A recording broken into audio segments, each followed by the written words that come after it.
আল্লাহর নবী বিশ্ব নবী রাহমাতুল লিল আলামিন দশম হিজরিতে সাহাবায়ে কেরামদেরকে নিয়ে হজের দিকে রওনা হয়েছেন।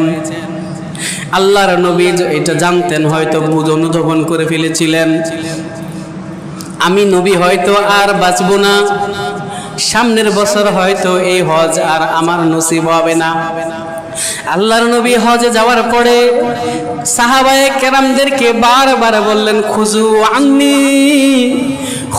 আন্নি মানাসিকাকুম, আমার উম্মতরা রে, এই হজের আমলটা আমি নবী থেকে তোমরা তাড়াতাড়ি শিখে নাও, কারণ হতে পারে সামনে হয়তো আর তোমরা আমি নবীকে পাইবা না, আমি নবী মনে হয় তোমাদের সাথে আর হজ করতে পারবো না। আল্লাহ নবী হজের ময়দানে তাদেরকে এইভাবে বারবার বললেন। বলার পরে আল্লাহর নবী মিনার ময়দানে হজের যখন বাসর দেওয়ার জন্য দাঁড়ালেন, আল্লাহর নবী উঁচু একটি টিলার উপরে দাঁড়িয়ে মানুষদেরকে ভাষণ দিলেন। বিভিন্ন রকমের হজের মাসআলা মাসাইল আল্লাহর নবী জানায় দিলেন। জানায় দেওয়ার পরেও প্রশ্ন করেন, আমার উম্মতি, আজকের এই দিনটা কোন দিন, আজকের এই মাসটা কোন মাস, আজকের এই যে শহরটা এটা কোন শহর? সাহাবায়ে কেরাম উত্তর দিলেন, আজকের দিন হচ্ছে আরাফার দিন, আজকের দিন এটা জিলহজ মাসের দিন, এটা সেই পবিত্র মক্কার শহর। আল্লাহর নবী বলেন, ফাইন্না দিমাকুম ওয়া আরাদুকুম ওয়া আমালাকুম, আমার সমস্ত উম্মত, প্রত্যেক মানুষের রক্ত, প্রত্যেক মানুষের সম্পদ এবং তার সম্মান আজকের এই দিনের মতো হারামুন আলাইকুম কায়াউমিকুম হাজা ওয়া শাহরিকুম হাজা ওয়া বালাদিকুম হাজা। এই শহর আল্লাহর কাছে যেমন দামি, এই মাস আল্লাহর কাছে যেমন দামি, আরাফার দিন আল্লাহর কাছে যেমন দামি, এই দিন দামির মতো একজন মানুষের মুসলমানের রক্ত তোমার কাছে দামি, মুসলমানের আমলও তোমার কাছে দামি, তার ইজ্জত সম্মানও তোমার কাছে দামি। আরে আল্লাহর নবী হয়তো বুঝতে পেরেছিলেন আজকের মুসলমান এমন একটা সময় আসবে আমার উম্মত একজন আরেকজনকে হত্যা করে ফেলবে, গায়েও লাগবে না। এমন একটা সময় আসবে মুসলমানের রক্ত নির্দ্বিধায় মানুষেরা প্রবাহিত করবে। এমন একটা সময় আসবে একজন মুসলমানের ইজ্জত নিয়ে সিনিমিনি খেলবে, কারো গায়েও লাগবে না। গীবত করা হবে, অপবাদ দেওয়া হবে, তার ব্যাপারে তার সম্মান নিয়ে টানাটানি করা হবে, তাকে বিপদে ফেলা হবে। যেমনটা এখন দেখা যায় একজন মানুষকে আর একজন বিপদে ফেলায়। শয়তান জিন ভূতকেও মানুষ এত ভয় পায় না, আর একজন মানুষকে যে এই পরিমাণ ভয় পায়। আল্লাহ নবী বলেন, আমার উম্মতি কিয়ামত পর্যন্ত শুনে রাখো, একজন মানুষের রক্ত, মানুষের সম্মান তোমার কাছে এত দামি, আজকের দিনটা যেমন দামি। এরে আমার উম্মতি, সাবধান সাবধান, তোমরা তোমাদের স্ত্রীদের সাথে দুর্ব্যবহার করো না।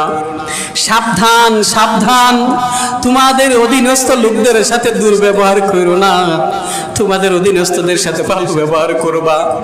এরপরে আল্লাহর নবী তাদেরকে যখন হজের বিভিন্ন মাসলা মাসাইল বললেন, বলার পরে হাত তুলে বলেন, এ আমার সাহাবী, তোমরা সাক্ষী দাও, ইন্নী কদ বালাগতুকুম, আমি যে তোমাদের কাছে দায়িত্ব পাঠিয়ে দিছি, আমার দায়িত্ব পূর্ণ করেছি, তোমরা কি সাক্ষী থাকো কিনা? তারা বললেন, না সাধু ইয়া রাসূলুল্লাহ, আমরা সাক্ষী।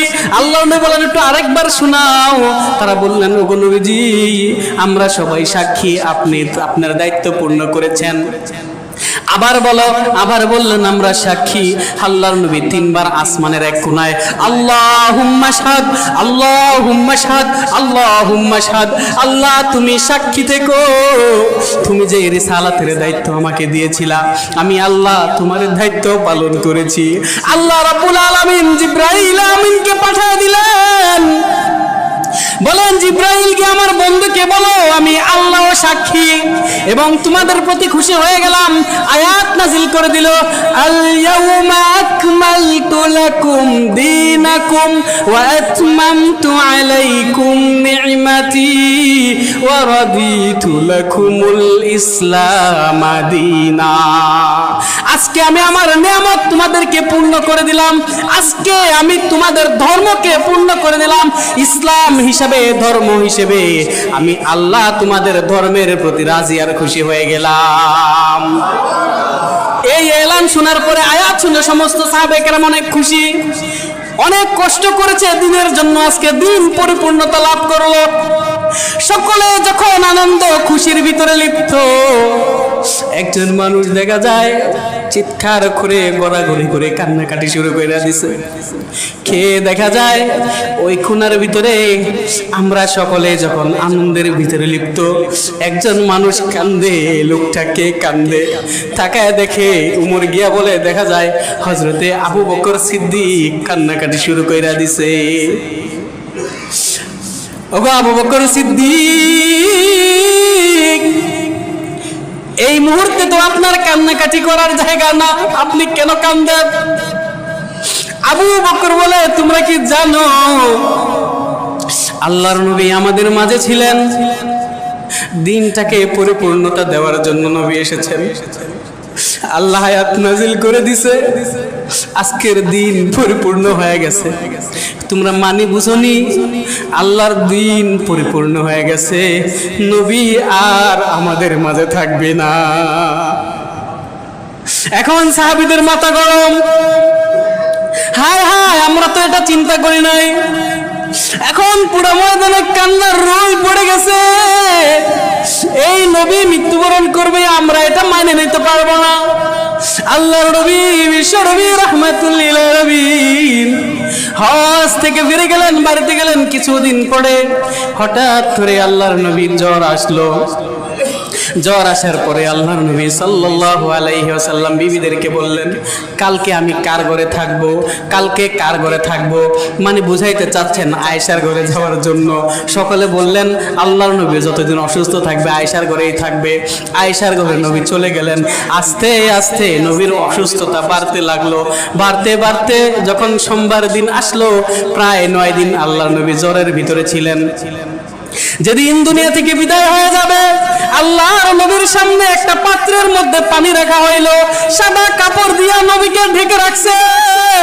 আল্লাহর নবী বারবার পাত্রে হাত ভিজাইতেছে আর মুখ মুছে আর বলে, আল্লাহ আল্লাহুম্মা সাকরাতুল মউত, মরণের জ্বালা বুঝি গো আল্লাহ, এত কষ্ট, মরণের জ্বালা বুঝি আল্লাহ, এত কষ্ট। এইভাবে আল্লাহর নবী মুখের উপরে সাদা কাপড় দিয়ে দেন।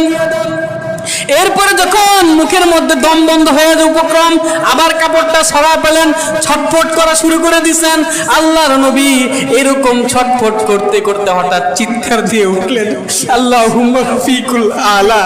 এটা মানে হচ্ছে এই সমস্ত আজরাইলরা যেই নবীর কাছেই গেছেন, যাওয়ার পরে বলেন, নবীজি আপনার তো মৃত্যুর সময় হয়েছে, আপনি যদি চান দুনিয়াতে থাকতে আপনাকে দুনিয়াতে রাখা হবে, আর যদি চান আল্লাহর কাছে যেতে আল্লাহর কাছে নেওয়া হবে। আল্লাহর নবী যখন বললেন আল্লাহুম্মা রফিকুল আলা, আল্লাহ আমার সবচেয়ে বড় বন্ধু, আয়েশা বলেন আমি বুঝে গেছি আল্লাহর নবী আখিরাতকে প্রাধান্য দিয়ে দিয়েছেন, আমাদের থেকে এখন বিদায় নিয়ে নেবে। কিছুক্ষণের ভিতরে আয়েশার বুকে মাথা দিয়ে আল্লাহর নবীর হাতটা ছেড়ে দিয়েছেন, দুনিয়া থেকে বিদায় হয়ে গেছে। উমর রাদিয়াল্লাহু তাআলা আনহু তরবারি হাতে নিয়ে খাড়া হয়ে গেছে, আরে কেউ যদি বলো রাসূল দুনিয়া থেকে বিদায়, তোমার কল্লা কেটে ফেলবো, রাসূল বলে নাই। কোন সাহাবী এটা মানতে পারতেছে না। আল্লাহর নবীর একটা উটনি ছিল, বিভিন্ন রিওয়ায়াতের মধ্যে ইতিহাসের কিতাবে পাওয়া যায়, ওই উটনিটা দৌড়াইতে দৌড়াইতে একটা কূপের ভিতরে পড়ে আত্মহত্যা করে ফেলেছে। আল্লাহর নবীর একজন সাহাবী, আল্লাহর নবী মৃত্যুবরণ করেছে কথাটাকে শুনলো, শোনার পরে দৌড়ানো শুরু করে দিছে, জঙ্গলের ভিতর গিয়ে চিৎকার দিয়ে বলে, মালিক যে চোখ দ্বারা আমি আর আমার হাবিবকে দেখতে পারবো না, এই চোখ আমি আর চাই না, আল্লাহ তুমি আমার চোখ নিয়ে যাও। সাথে সাথে লোকটা অন্ধ হয়ে গেছে। সাহাবায়ে কেরামকে, তাম পৃথিবীর সমস্ত মানুষদেরকে আল্লাহর নবী কান্দায়া, আল্লাহর নবী চিরদিনের জন্য দুনিয়া থেকে তার রফিকে আল্লাহর কাছে চলে গেছেন। ওই নবী বিশ্বনবী রাহমাতুল লিল আলামিন কিয়ামতের ময়দানে যখন উঠবেন, কিয়ামতের ময়দানে উনাকে যখন উঠবেন, ফেরেশতারা তাকায় দেখবে আল্লাহর নবীর চেহারাটা ভিজা, দাড়ি মোবারকে কাদা লেগে আছে। ও নবীজি, আপনার চেহারায় কাদা কেন? ওই যে নবীজি কবরের ভিতরে শুয়া শুয়া উম্মতের জন্য কান্দে, ওই কান্নার কারণে চোখের পানিতে কবরের জমিনটা কাদা হয়ে গেছে, ওই কারণে ওনার গাল মোবারক কাদা থাকবে। আফসোস লাগে রে মুসলমান, এখন যদি আমরা মৃত্যুবরণ করি, কেউ দুনিয়া থেকে বিদায় হয়ে যায়, কবরের ভিতরে রাখার পরে ফেরেশতা প্রশ্ন করবে, মার রব্বুকা, তোমার প্রভুকে? বলবে রব্বি আল্লাহ। 2 নাম্বার প্রশ্ন করবে, ও মা দীনুকা, তোমার ধর্ম কি? বলবে দিন ইসলাম।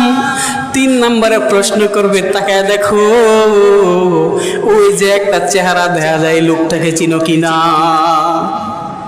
ওই দিন যদি আপনি সর্বপ্রথম নবীর চেহারার দিকে তাকান, আর নবী আপনার দিকে সর্বপ্রথম তাকাইবে, আপনি নবীকে প্রথম দেখলেন, নবীও তার উম্মতকে প্রথম দেখবে।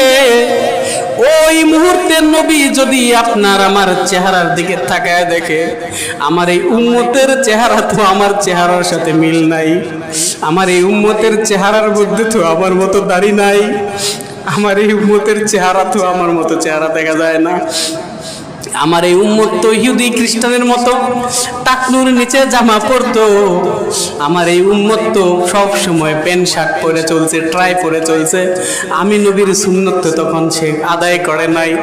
এই মুহূর্তে এই অবস্থা যদি আপনার আমার চেহারা শরীর দ্বারা আল্লাহর নবী দেখেন, চিন্তা করে গো ভাই, হাসরের ময়দানে আপনাকে কে হাউজে কাউসারের পানি পান করাবে? হাসরের ময়দানে কে আপনার জন্য আল্লাহর কাছে সুপারিশ করবে? এখনো সময় আছে যুবক, পায়ে হাত রেখে বলি, দুনিয়াতে যা করার করেছি, যত অন্যায় অপরাধ করেছি, এখনো কি সময় হয় নাই আল্লাহর দিকে ফিরে আসার? এখনো কি সময় হয় না রাসূলের সুন্নতের দিকে ফিরে আসার? আল্লাহর দোহাই লাগে, এখনো সময় আছে দাড়িগুলো রেখে সুন্নতি লেবাস পরে বাকি জিন্দেগি গুলো আল্লাহর জন্য কে কে বিতাইতে রাজি আছি। আল্লাহ আমাদের সকলকে কবুল আর মঞ্জুর করে নিন, আমাদের সকলকে রাসূলের মুহাব্বত নিয়ে বেঁচে থাকার তৌফিক দান করুন। ওয়া আখিরি দাওয়ানা আলহামদুলিল্লাহি।